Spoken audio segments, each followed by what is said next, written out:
Hello students, this is Amit Tiwari, your business study teacher. Students, कल की video में हमने बिजनेस स्टडी के 7th chapter formation of a company को start किया और इसके इंट्रोडक्शन पार्ट को डिस्कस किया। इसके अलावा कंपनी के फॉर्मेशन में मेनली जो स्टेप्स इन्वॉल्व हैं इसको भी देखा, हालांकि उनको हमने डिटेल में डिस्कस नहीं किया, जो कि हम आज की वीडियो में करने वाले हैं। तो चलिए स्टार्ट करते हैं। कंपनी के फॉर्मेशन में मेनली 3 स्टेप्स होते हैं। पहला प्रमोशन ऑफ अ कंपनी, दूसरा इनकॉर्पोरेशन, तीसरा सब्सक्रिप्शन ऑफ कैपिटल। और आज की इस वीडियो में जो पहला स्टेप है जिसको कि हम प्रमोशन ऑफ अ कंपनी कहते हैं, इसको डिटेल में डिस्कस करेंगे। तो प्रमोशन ऑफ अ कंपनी जो है वो कंपनी फॉर्मेशन में पहला स्टेप होता है और इसमें हम कोई बिज़नेस आइडिया कंसीव करते हैं या जो कोई एंटरप्रेन्योर है वो एक नए बिज़नेस आइडिया के साथ आता है और उससे रिलेटेड इनिशिएटिव्स लेता है, सो दैट कि एक कंपनी को एक प्रैक्टिकल शेप प्रोवाइड किया जाए और जो भी उस बिज़नेस आइडिया से रिलेटेड अपॉर्चुनिटीज़ मार्केट में अवेलेबल हैं उसको एक्सप्लॉइट किया जाए। तो इसकी शुरुआत कैसे होती है? इसकी शुरुआत कुछ इस तरीके से होती है कि किसी भी व्यक्ति के दिमाग में कोई बिज़नेस आइडिया जनरेट हो, कोई पोटेंशियल बिजनेस आइडिया जनरेट हो। फॉर एग्ज़ाम्पल, मैं एक रियल स्टोरी बताऊंगा आपको, इससे आपको क्लियर होगा। आप सबने जस्ट डायल का नाम सुना होगा।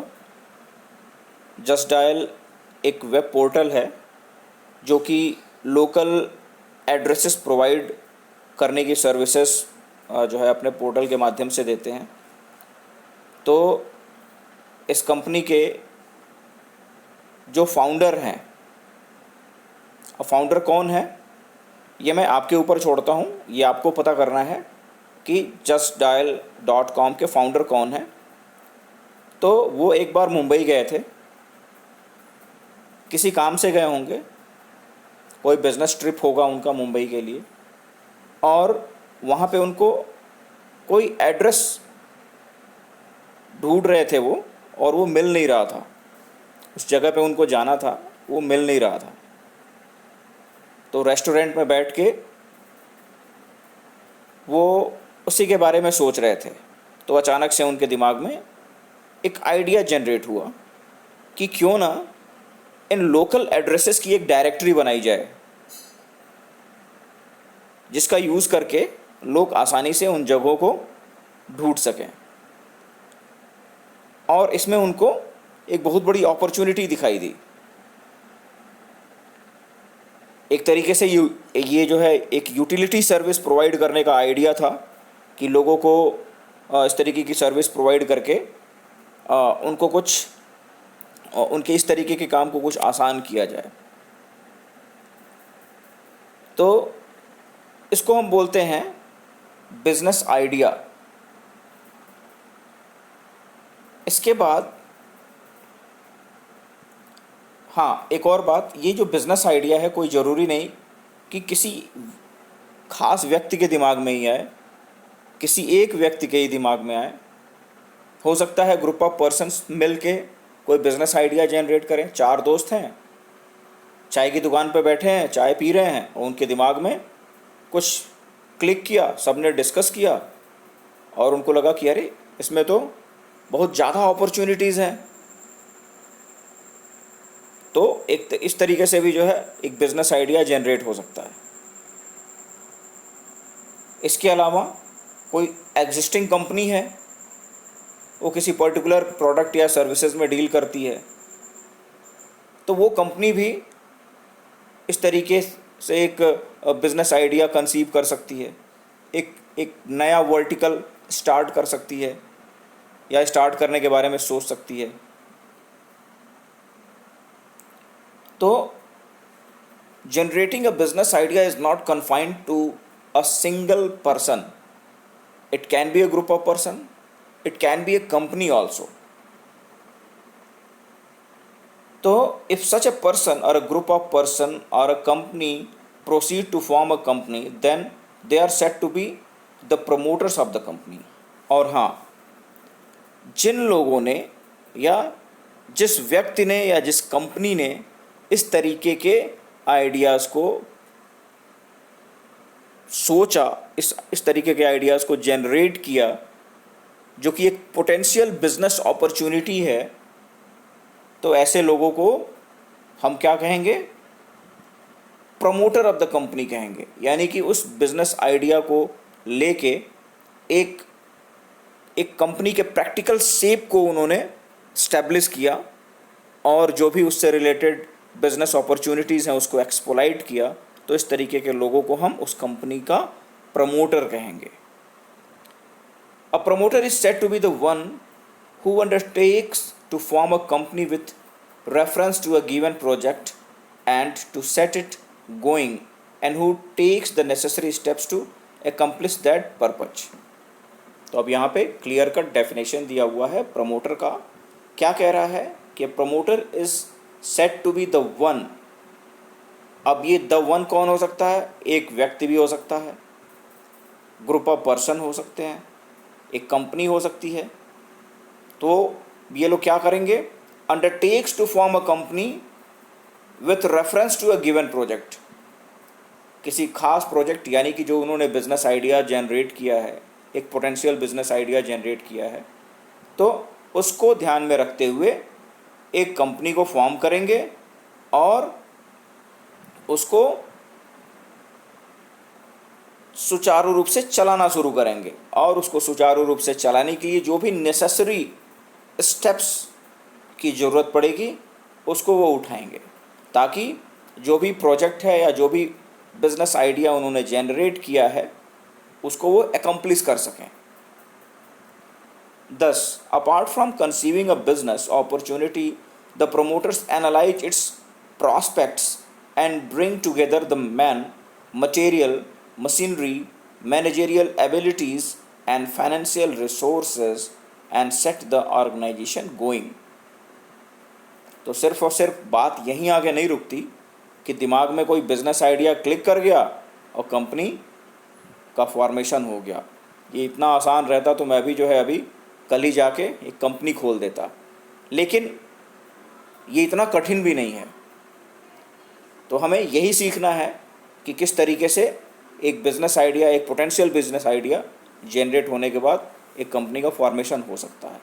तो जो व्यक्ति या ग्रुप ऑफ पर्सन्स या कोई कंपनी इस तरीके के आइडियाज़ को जनरेट करती है और उस आइडिया को एक प्रैक्टिकल शेप प्रोवाइड करने की कोशिश करती है, तो इस बीच वो तमाम और भी काम करती है या और भी काम करते हैं। वो क्या काम है? वो सबसे पहला तो ये है कि उससे रिलेटेड जितने भी लोग हैं उनको एक जगह ले आना या उस बिजनेस आइडिया से उनको कनेक्ट करना, जोड़ना। दूसरा, मटेरियल्स, यानी कि उस बिज़नेस आइडिया में जो भी उस बिज़नेस आइडिया से जो भी प्रोजेक्ट निकल के आने वाला है, उस प्रोजेक्ट को एकम्प्लिश करने के लिए जो भी मटेरियल्स की ज़रूरत पड़ेगी, जो भी मशीनरीज़ की ज़रूरत पड़ेगी या जो भी मैनेजरियल एबिलिटीज़ की ज़रूरत पड़ेगी, जो कि उस बिज़नेस आइडिया को एकम्प्लिश करने के लिए जो ह्यूमन रिसोर्स उसमें एम्प्लॉय होंगे, उनको मैनेज करने के लिए जो मैनेजरियल एबिलिटीज़ की ज़रूरत होगी, इन सब को क्या करते हैं? वो एक जगह इकट्ठा करते हैं, उनको इन सिंक करते हैं और फाइनेंशियल रिसोर्सेस को भी अरेंज करते हैं।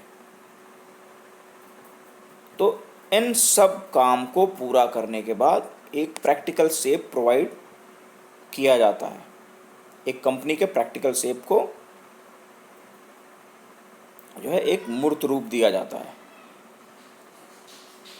फिर as per section 69 a promoter means a person.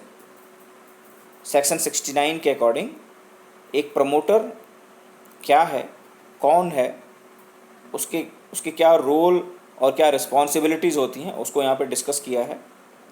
तो a promoter means a person who has been named as such in a prospectus or is identified by the company in the annual return referred to in the section 92, or who has control over the affairs of the company directly or indirectly, whatever as a shareholder, director or otherwise। Company के prospectus में उसका नाम हो या जो भी annual return हो as per section 92, उसको हम प्रमोटर कहते हैं। या वो व्यक्ति जो कि उस कंपनी के अफेयर्स पे उसका कंट्रोल हो, भले ही वो डायरेक्टली हो या इनडायरेक्टली हो, एक शेयर होल्डर के रूप में हो या डायरेक्टर के रूप में हो। तीसरा, in accordance with whose advice, directions और instructions the board of directors of the company is accustomed to act. Promoter मतलब वो व्यक्ति जिसके एडवाइस या जिसके निर्देश या जिसके इंस्ट्रक्शन पे कंपनी के बोर्ड ऑफ डायरेक्टर्स काम करते हों। However it is provided that nothing in this sub clause shall apply to a person who is acting merely in a professional capacity. So after thoroughly examining the feasibility of the idea, the promoters assemble resources, prepare necessary documents, give a name and perform various other activities to get a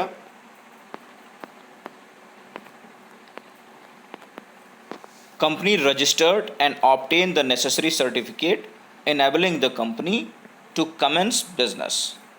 Thus, the promoters perform various functions to bring a company into existence. तो इस तरीके से एक business idea conceive करने के बाद और उस बिज़नेस आइडिया के फिजिबिलिटी को चेक करने के बाद, सारे के सारे रिसोर्सेस को असेंबल करने के बाद, नेसेसरी डॉक्यूमेंट्स को प्रिपेयर करने के बाद, कंपनी के एक सुटेबल नाम को प्रपोज करने के बाद जो है कंपनी को रजिस्टर्ड किया जाता है, नेसेसरी सर्टिफिकेट्स को जो है इनेबल किया जाता है और वो नेसेसरी सर्टिफिकेट्स जो हैं वो कंपनी को अपने बिजनेस को कमेंस करने के लिए इनेबल करती हैं। तो इस तरीके से प्रमोटर्स जो है तमाम वो कार्य करते हैं जिससे कि कंपनी एग्जिस्टेंस में आ सके। अब हम प्रमोटर्स के एक एक फंक्शन को डिटेल में देखेंगे। पहला है identification of business opportunity. The first and foremost activity of a promoter is to identify a business opportunity. The opportunity may be in respect of producing a new product or services or making some product available through a different channel or any other opportunity having an investment potential. Such opportunities is then analyzed to see its technical and economic feasibility. तो क्या कर रहा है, जो सबसे पहला और महत्वपूर्ण एक्टिविटी होता है किसका, प्रमोटर का, वो होता है बिजनेस अपॉर्चुनिटी को आइडेंटिफाई करना, पोटेंशियल बिजनेस अपॉर्चुनिटी को आइडेंटिफाई करना। इसके अलावा अच्छा हाँ, वो अपॉर्चुनिटी किस में हो सकती है, वो अपॉर्चुनिटी जो है एक नए प्रोडक्ट को लेके हो सकती है, एक नए सर्विसेज को लेके हो सकती है, या एग्जिस्टिंग प्रोडक्ट को किसी दूसरे चैनल के माध्यम से प्रोड्यूस करने को लेकर भी एक नया बिजनेस आइडिया एक प्रमोटर जो है ला सकता है। और जब इस तरीके की अपॉर्चुनिटीज़ के बारे में जब एक प्रमोटर सोच लेता है, फिर उसके बाद उसकी फिजिबिलिटी को चेक करता है, उसके टेक्निकल और इकोनॉमिकल फिजिबिलिटी को चेक करता है। कि क्या जो भी पोटेंशियल बिजनेस आइडिया जनरेट हुआ है वो क्या फिजिबल है कि नहीं है, क्या इसको इम्प्लीमेंट किया जाए या इसको लेके, इस प्रोजेक्ट को लेके एक नई कंपनी का फॉर्मेशन किया जाए तो क्या फिजिबल होगा या एक पॉजिटिव वे में वो कंपनी आगे बढ़ेगी।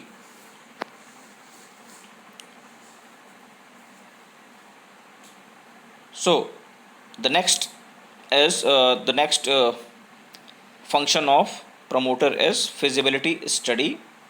It may not be feasible or profitable to convert all identified business opportunity into real project. The promoters therefore undertake detailed feasibility study to investigate all aspects of the business they intend to start. Depending upon the nature of the project, the following feasibility study may be undertaken with the help of the specialists like engineers, chartered accountants, etc. to examine whether the perceived business opportunities can be profitably exploited. तो जो भी business opportunity, potential business opportunity जो है वो generate की गई है वो पूरी की पूरी प्रॉफिटेबल होगी या नहीं होगी, या जो भी आइडिया जनरेट हुआ है उसको पूरी के पूरे तरीके से रियल प्रोजेक्ट में अगर कन्वर्ट कर दिया जाए तो क्या प्रॉफिटेबल होगा कि नहीं होगा। ये सब जो है एक प्रमोटर चेक करता है फिजिबिलिटी स्टडी के तहत, और इसमें तमाम फिजिबिलिटी स्टडीज़ होती हैं, जैसे कि टेक्निकल फिजिबिलिटी है, इसके बाद इकोनॉमिक फिजिबिलिटी है। तो टेक्निकल फिजिबिलिटी में वो क्या देखते हैं कि sometimes an idea may be good but technically not possible to execute. कभी कभार एक आइडिया तो दिमाग में आ जाता है कि हाँ ये पोटेंशियल आइडिया है, पोटेंशियल बिजनेस आइडिया है, बहुत ज़्यादा अपॉर्चुनिटीज़ है मार्केट में, लेकिन टेक्निकली वो फिजिबल नहीं होता है, पॉसिबल नहीं होता है कि उसको इम्प्लीमेंट किया जा सके, उससे रिलेटेड एक बिजनेस या एक कंपनी का फॉर्मेशन हो और उसको एग्जीक्यूट किया जाए, तो टेक्निकली ये पॉसिबल नहीं होता है। तो टेक्निकल फिजिबिलिटी को देखना बहुत इंपॉर्टेंट होता है।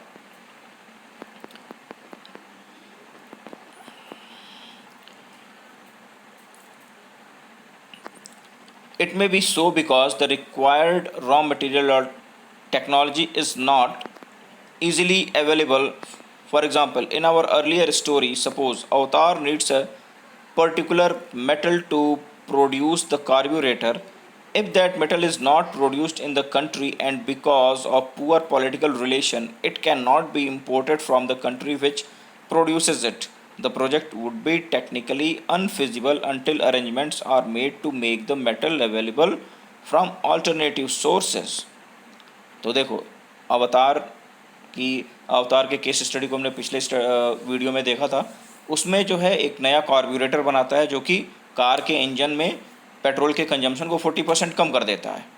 ठीक है, तो अगर उसे मास स्केल पे, लार्ज स्केल पे अगर उसका प्रोडक्शन करना है तो प्रोडक्शन के लिए मेटल की ज़रूरत पड़ेगी, और वो मेटल जो है कंट्री में अवेलेबल नहीं है, वो दूसरी कंट्री से भी इंपोर्ट करके नहीं मंगा सकता, क्योंकि जो दूसरी कंट्री से जो कि उन्हें उस मेटल को प्रोड्यूस करती हैं उसके साथ हमारे रिलेशन अच्छे नहीं हैं। तो टेक्निकली हम उस मेटल को यहाँ पे लाके उस मेटल की सहायता से कार्बोरेटर्स को लार्ज स्केल पे नहीं बना सकते। तो क्या वो बिजनेस आइडिया फिजिबल होगा? नहीं होगा। तो इस तरीके से हम किसी भी बिजनेस आइडिया के फिजिबिलिटी एनालिसिस का फिजिबिलिटी को चेक करते हैं और ये देखते हैं कि क्या टेक्निकली ये जो बिजनेस आइडिया है वो फिजिबल है या नहीं है। इसके बाद हम देखते हैं फाइनेंशियल फिजिबिलिटी। फाइनेंशियल फिजिबिलिटी में हम क्या देखते हैं कि every business activity require funds, the promoters have to estimate the fund requirement for the identified business opportunity. If the required outlay of the project is so large that it cannot easily be arranged within the available means, the project has to be given up. जाहिर सी बात है, जो भी business idea दिमाग में आया और उसको मूर्त रूप देने के लिए जो भी फंड की रिक्वायरमेंट है, अगर वो अवेलेबल नहीं है, उसको अरेंज नहीं किया जा सकता, तो क्या वो बिजनेस आइडिया सक्सेसफुली एग्जीक्यूट किया जा सकेगा? नहीं किया जा सकेगा। तो फाइनेंशियल फिजिबिलिटी को देखना भी बहुत इंपॉर्टेंट होता है। इसके बाद बात आती है इकोनॉमिक फिजिबिलिटी की। तो sometime it is so happens that a project is technically viable and financially feasible, but the chance of it being profitable is very little. In such case as well, the idea may have to be abandoned. Promoters usually take the help of experts to conduct these studies. It may be noted that these experts do not become promoters just because they are assisting the promoters in these studies. तो क्या कह रहा है कि अगर कोई project या कोई potential business idea technically feasible है, फाइनेंशियली फिजिबल है, यानी कि जो भी फाइनेंशियल इम्प्लीकेशन है उसमें उसको अरेंज किया जा सकता है, उसके बावजूद भी ये पॉसिबिलिटी है कि वो इकोनॉमिकली फिजिबल ना हो, क्योंकि जब इकोनॉमिक फिजिबिलिटी की स्टडी करने पे ये पता चलेगा कि इससे तो कोई प्रॉफिट ही नहीं होने वाला है, तो क्या उसको उस बिजनेस आइडिया को इम्प्लीमेंट किया जाएगा या एग्जीक्यूट किया जाएगा? नहीं किया जाएगा.